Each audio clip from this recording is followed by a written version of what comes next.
The most common reasons that we see smoke here are due to fluid leaks. Fluid leaks such as coolant leaking and oil leaking. With either of these fluids leaking, either from a broken hose or a leaking gasket, what can often happen is the leaking fluid will come in contact with a hot part of your vehicle's exhaust or part of the engine.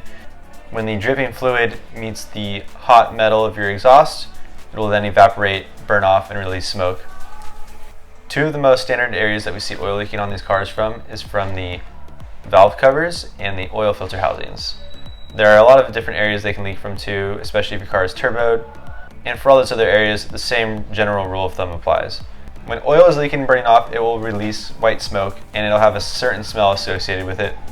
Oil leaks should definitely be addressed sooner rather than later. Your car may run low on oil, and that the leaking oil can actually contaminate other parts of your car and cause them to fail prematurely.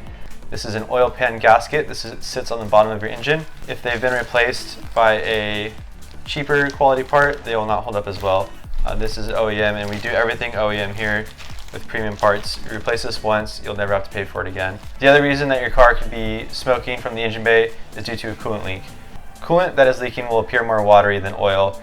Typically it is sweet to the smell when it's burning off, and it will also release white smoke. Common areas that we see coolant leaking from on BMW models are the coolant expansion tank, radiator hoses, and the turbo feed coolant lines.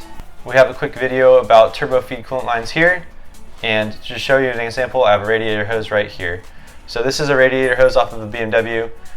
It's rubber. Sometimes they have plastic fittings. These plastic fittings can definitely go bad over time and break, and once they break, it can jeopardize the way it seals on something, or it can just leak in general. Also, these hoses can get gashes in them like this, cuts, and various other things just from abuse, road miles.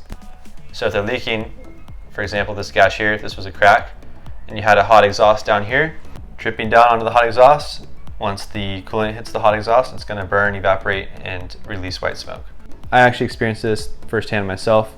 I have a BMW E46, and my coolant expansion tank ruptured right here on this edge right here. And once that ruptured, it released all of my coolant into the engine bay, onto all the hot engine, exhaust, and other items. It released a huge plume of white smoke in the drive-thru, and it made a huge mess. So it is not uncommon for these things to break or wear down over time, especially if your car has high mileage like mine does. If your car is smoking from the engine bay, this is definitely a sign that something is wrong, and it should be inspected by a professional as soon as possible. If you're experiencing smoke, this might mean that an ongoing problem has progressively gotten worse and now requires immediate attention. In our experiences, we have found that smoke coming from a BMW engine bay can often relate back to an oil or coolant leak. As stated before, when fluids are leaking and dripping onto hot items, such as your exhaust, they're going to burn off and melt, and we should definitely take a look at those to make sure no further damage will occur. We love BMWs, and we can figure out why your BMW is smoking today.